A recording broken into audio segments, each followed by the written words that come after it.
Hello everyone, welcome to my channel. So today we are going to study mind map of a chapter called The Living World. This is a very simple chapter. It's a chapter of class 11th biology and it's a very simple and small chapter, and mind map is also small. It's of 2 pages only. Okay. So now we will study the first page.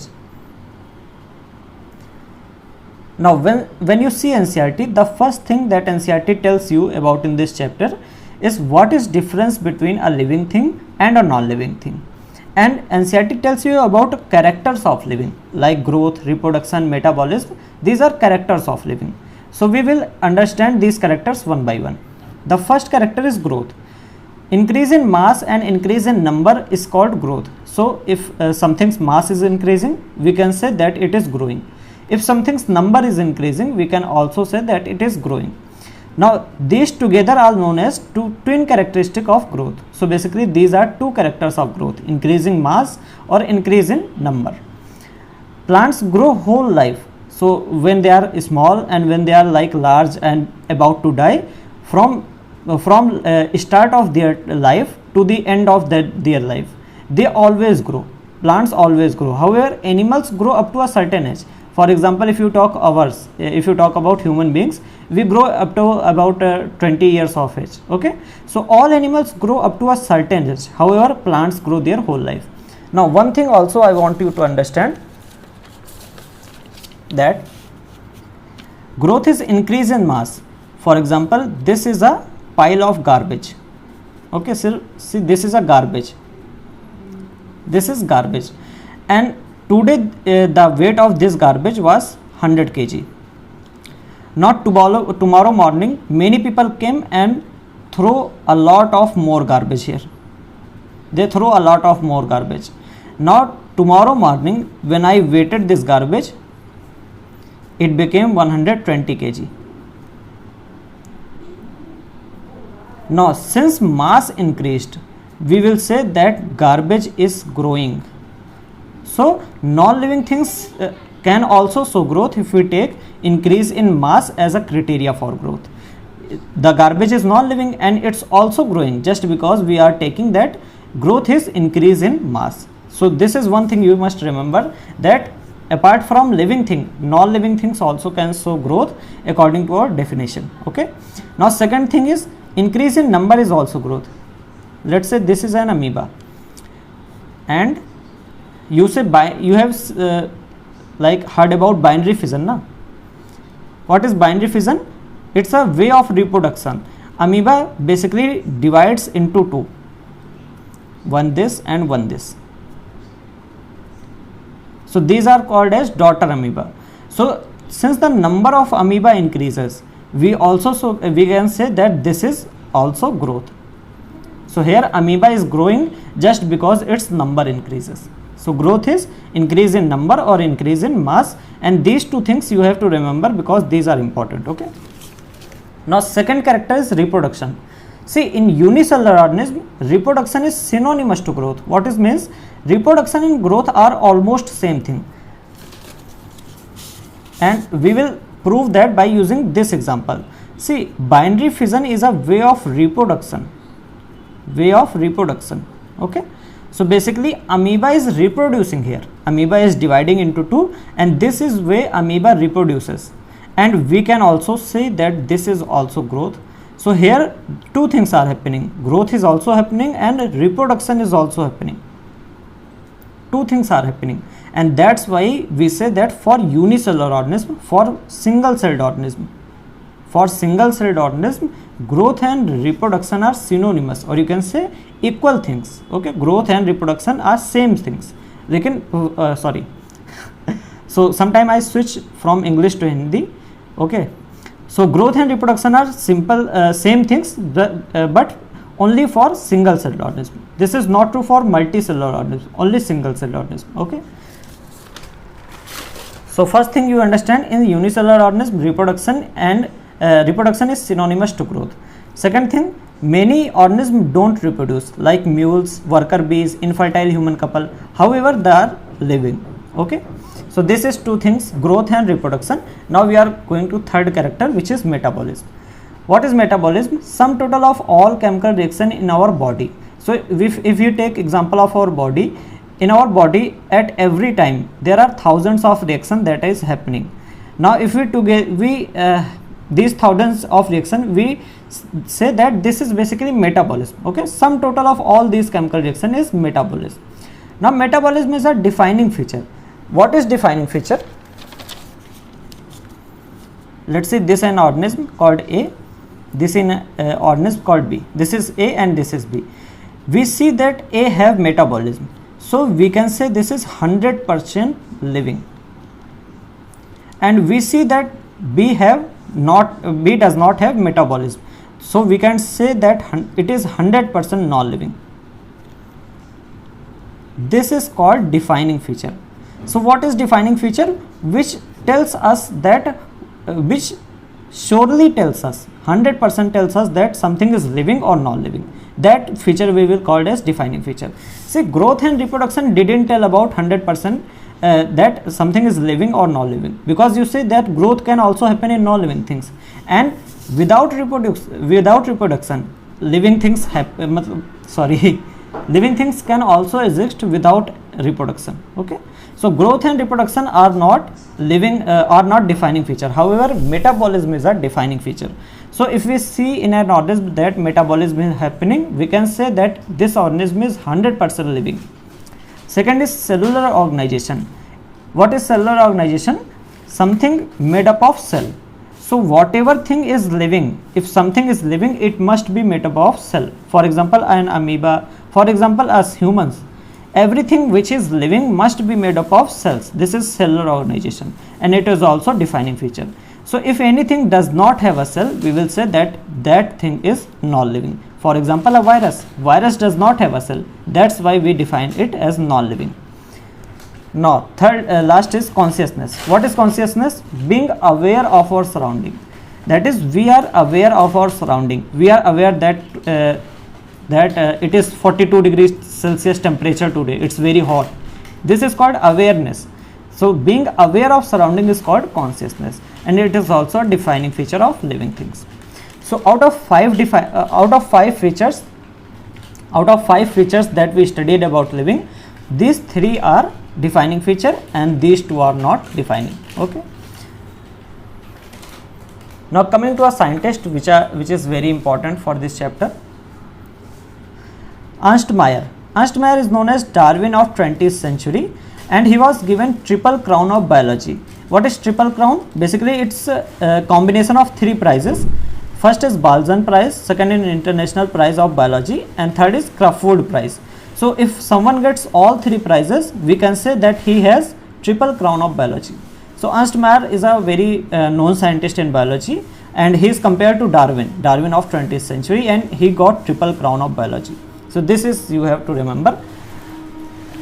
Now we come to binomial nomenclature. Binomial nomenclature is a system of naming. It is given by Carolus Linnaeus, and it says that name has two words. The first word is genus and second word is species. Now the first word genus must start with capital letter, and second word species must start with small letter. That's why I write G in capital and S in small. Okay. Now there are rules for nomenclature according to binomial nomenclature. What are the rules? First letter of genus is written in capital letter. Species starts with a small letter. This is the first rule, which already I have explained you. Second, the names are printed in italics. So when you print the names, like in a newspaper, in a book, they must be printed in italics. Italics means this type. It means letters must be tilted. Okay, it must be printed in italics. If handwritten, if we write it by hand, we must separately underline it. So we must underline it, however separately. We write it genus and then species, separately underline it. Now if the name of author is also written according to along with name, we must write author name at the end, written at end, and in abbreviated form. We must not write in full form. We must write in abbreviated form, you can say short form. Now in binomial nomenclature, Latin language is used. So these are the rules you must know. Now we can understand the rules by using this example, Mangifera indica Linn. Now Mangifera is a genus, so it starts with capital letter M. Indica is species, so start with small letter small I, and Lin is basically Linnaeus. Since Linnaeus gave this name, he is author of this name, so we will write Linn, that is abbreviated, his name in abbreviated form here. So name is Mangifera indica Lin. Now since we are writing it by hand, it is handwritten, so we underline separately. Now name of the author is not underlined. Okay, so these are the rules you must understand. Okay, now ICBN basically is a book which is whose full form is International Code of Botanical Nomenclature. Now according to this book, we write the names of botanical things. Botanical means something related to plant. Okay, so whatever, if you have a plant, you use ICBN to write its name. If you have an animal, you use ICZN. What is ICZN? International Code of Zoological Nomenclature. So if for naming animals, we use ICZN, or you can say International Code of Zoological Nomenclature. So this was our first page, and now we go to the second page. So this is our second page, and let me zoom a little bit. Number of species on earth that are known and described are about 1.7 to 1.8 million. So there are about 1.7 to 1.8 million species that we currently know about. And you must know that there are many other species that we don't know about, and they are yet to be discovered. Now, since we have 1.7 to 1.8 million species, you can say that this is our biodiversity. What is biodiversity? Bio means living, diversity means of different type. So we have 1.7 to 1.8 million different type of living beings. Okay, living organism. Okay, so this is our biodiversity. Biodiversity simply means different type of living things. Okay, now there is a book called Systema Naturae. It was written by Carolus Linnaeus, so you have to remember it. Now coming to taxonomy. The first thing you must understand, what is taxonomy? Taxonomy is basically classification. Okay, classification is a simple term, and taxonomy is a more scientific term, or you can say more technical term. So what is taxonomy? Process of classification is called taxonomy. When we classify different organisms, we create different type of group. Like kingdom is a group, phylum division is a group, class, order, family. These are different type of group in which we put the organism. Now in any of these group, like you can say that this class is a taxa. Okay, based on taxonomy, you can say any of this group is a taxa. Like this class is a taxon, order is a taxon, family is a taxon. What is difference between taxa and taxon? This was a question in NEET exam. What is difference between taxa and taxon? So taxon is a singular word used for singular thing. Okay, and taxa is a plural word. This is different. Plural. Okay, and both of this means a group. Okay, like class is a group, or you can say class is a taxon, order is a taxon, family is a taxon. All these are different types of taxa.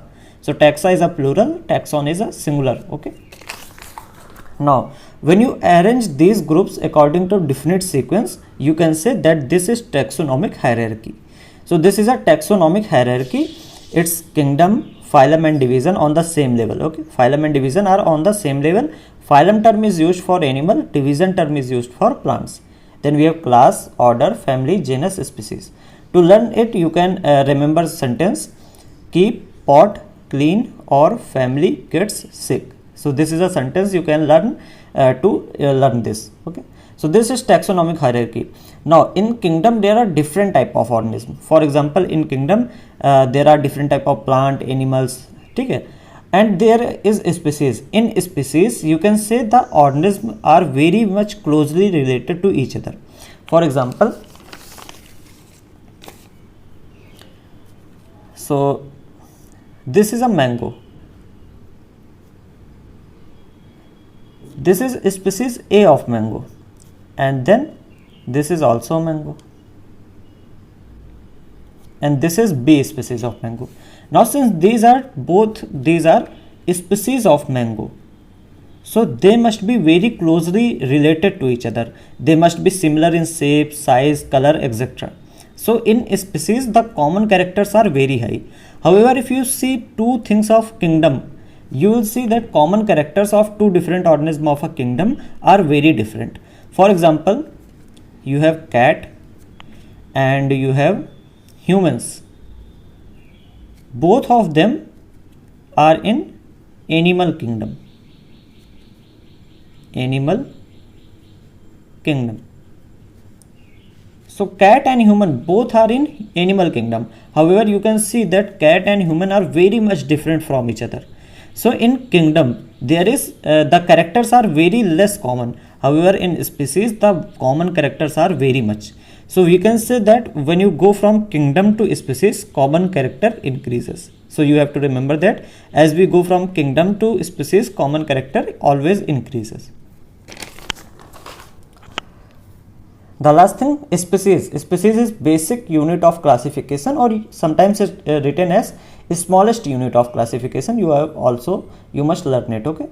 Now species are group of individuals that can interbreed, or you can say group of organisms that can interbreed, or you can say reproduce within each other. Okay. So this is species. This is a definition of a species. Group of individuals that can interbreed are put under species. Now, to do taxonomy, there are various help that we need, and with these help we get from taxonomical aids. So we will now study taxonomical aids. The first is herbarium. Herbarium stores plant specimens in seeds. So there is seed, like there is a piece of paper on which we place plant specimen. Like this is a paper sheet, and in this paper sheet we placed a leaf of a plant. Okay. Now there is a label on side which writes about this species of plant. There are many things written here on the label. So this is label, and this is our plant specimen. Okay. So herbarium stores plant specimen in seeds. It is known as quick referral system because it's very quick or very easy. You can look for a plant on this herbarium sheet. Okay. Now, what are the info that the label contains? It contains date and place of collection, English and local name, family of the plant, scientific name of the plant, and name of the collector. So these are the info you can see on the label that is pasted just below the specimen. Okay. So these are the things you can see on the label. Now second is botanical garden. Botanical garden contains living plants. Its label contains two things, scientific name and family. Okay. So the label of botanical garden contains two things. It's written two things, scientific name and family. And there are many examples like Royal Botanical Garden, which is situated in Kew, England, Indian Botanical Garden in Howrah, and National Botanical Research Institute, which is also known as NBRI. It is situated in Lucknow. So you have to remember these and places on which these are situated. Okay. These are located. Coming to botanical garden. Now coming to museum. Museum stores preserved dead plants and animals. You should have visited the museum, or if you visit museum in the future, you will see there are dead plants and animals which are preserved there. Okay. In zoological park, or which are commonly known as zoo, wild animals are kept in human care. So there are wild animals like tiger, lions, and many other animals, giraffes, monkeys, which are kept in human care, and it also helps us study about those wild animals. The fifth is flora. Flora provides habitat and distribution of a plant of a given area. So for a given area, flora is a book which provides habitat and distribution of different type of plant in that area. Then last is monograph. Monograph provides info on any one taxon. So we choose any one taxon, like we choose class, we choose order, family, genus, species, any one taxon, and on that one taxon we write monograph. So monograph provide information on any one taxon. Now the last is key. Key based on similarities and dissimilarities. See, key is based on similarities and dissimilarities between different type of organisms. It writes contrasting character written in pairs. So let me tell you how it is. For example, let's say this is a key. in a key we will write contrasting characters. What is meant by contrasting characters? Opposite characters. Okay, so we will write opposite characters in a pair. So in this pair we will write two sentences, 1 and 2, and the sentence will be opposite to each other. Okay, so this is one thing or this is other. These sentences are opposite to each other. So let's see anything like exoskeleton, present, and the second statement is exoskeleton absent. So these are two sentences that are completely opposite to each other, and this you can say that this is a key. Now we have to choose one sentence and move to the next key. So this is very easy. Okay, so it is based on similarities and dissimilarities and contrasting characters written in pairs. We write contrasting characters in pairs and we call these characters couplet. So this is what I have written. This is a couplet. Okay, so these two sentences together make a couplet. Each statement is in key is called lead. So any statement in a key is called lead. For example, this is a lead or this is a lead. So any statement in a key is called as lead. So this was a key, and one thing you must remember that it is based on similarities and dissimilarities, because it is very much asked in NEET exam. Also you must understand what is couplet and what is lead. Couplet is a pair of sentence. Okay, these pair of sentences are opposite to each other, and any sentence is called lead. Any sentence in key is called lead. Okay, then we have manuals. Manuals provide an species info on species found in an area. So in an area, any species that is found, the manual will provide its detail. Okay, what is difference between manual and flora? Flora provides the distribution of only plants. However, in manuals, this is species, so we can say that it includes plants, animals, insects, everything. Okay, so manuals include every species. However, flora includes only plants. The last is catalog. Catalog NCERT has given nothing about catalog. So you must remember that this is a taxonomic aid. However, don't remember anything about it. Okay, so NCERT has given nothing about catalog. Just you have to remember that this is a type of taxonomic aid. Okay, so this is our last topic in chapter first, that was taxonomical aids. So this is second page and this is our first page.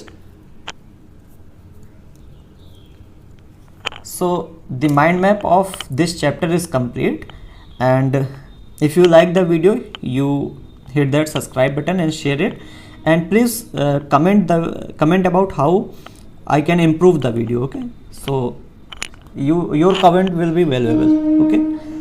Okay, we will meet in the next video in the next mind map.